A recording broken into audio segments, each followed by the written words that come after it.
En 1981, Jean-Jacques Goldman, le célèbre auteur, compositeur et interprète, dévoile une chanson qui devient un véritable hymne d'espoir. Il suffira d'un signe. Mais le public se pose une question. À quoi fait-il référence?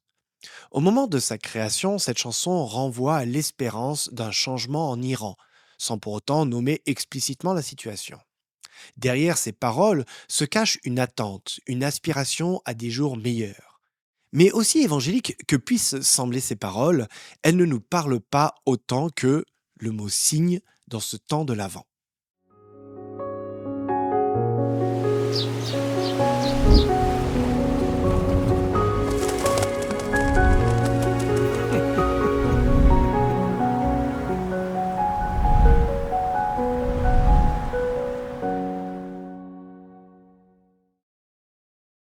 Alors que des bergers veillaient dans les campagnes, profondément ancrés dans leur quotidien, l'ange de l'Éternel les interpelle.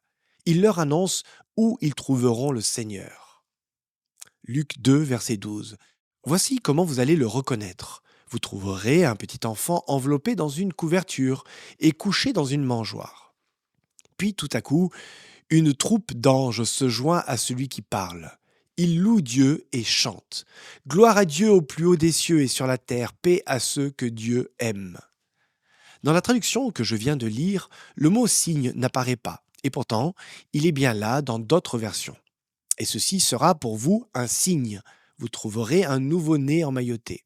Vous voyez, comme il est parfois difficile de trouver les bons termes pour traduire une idée.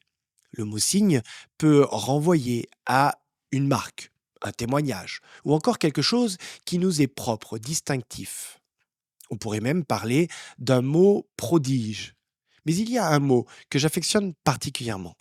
Bien qu'il soit rarement utilisé dans ce contexte, c'est le mot présage. C'est vrai, quand on dit présage, on pense vite à la divination ou à la superstition.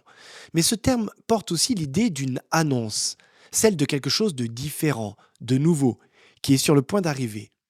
Replaçons ce mot dans notre contexte.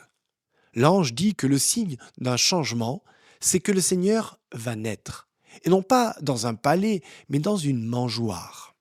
Mettons-nous quelques instants à la place des bergers. Ce signe, c'est ce lieu improbable où cet enfant se trouve. Il annonce un changement radical de philosophie, de cap, de paradigme. Jésus naît dans une pauvreté désarmante, dans un dénuement total, mais aussi dans une simplicité bouleversante. Tout est à contre-courant. Les rois naissent dans des palais, emmaillotés dans de la soie, éclairés par des lustres. Le Fils de Dieu, lui, naît dans une étable. Les bergers, à l'époque, ce sont les ouvriers d'aujourd'hui. Ce sont ceux qui travaillent à la chaîne dans nos usines, les mineurs qui extraient le charbon, ou encore les éboueurs qui ramassent nos poubelles. Et pourtant, c'est à eux que l'ange parle. Une autre traduction du mot signe mérite qu'on s'y arrête. Le mot preuve. Et ceci sera pour vous une preuve. Vous trouverez un nouveau-né emmailloté et couché dans une mangeoire. Mais une preuve de quoi? La naissance de Jésus, dans ce contexte, est la preuve que Dieu nous prend à contre-pied.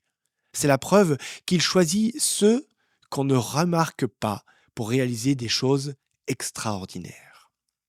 Enfin, le mot signe peut aussi désigner un événement qui brise le cours habituel des choses. Quelque chose qui fait exception. Il n'est pas normal que les choses se déroulent ainsi. Mais la normalité, c'est un peu la norme de Dieu, sa marque de fabrique. Faire les choses de façon consensuelle, ce n'est pas dans son cahier des charges.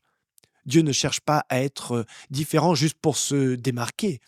Il agit différemment pour bousculer nos certitudes, nos hiérarchies établies, nos ordres bien rangés. Avec ce signe, on assiste à un basculement total, une inversion de nos valeurs. Dieu devient révolutionnaire, pas pour semer le chaos, mais pour remettre de l'ordre. C'est le Dieu qui, face à la création désordonnée, apporte du sens, de la justice, de l'équité. Quelle meilleure période que cette fin d'année pour vivre les signes, accomplir les signes, incarner ces signes. N'ayons pas peur de voir les choses différemment, de faire différemment, de dire différemment. tout comme le Christ est venu différemment. Il est le signe du changement à venir.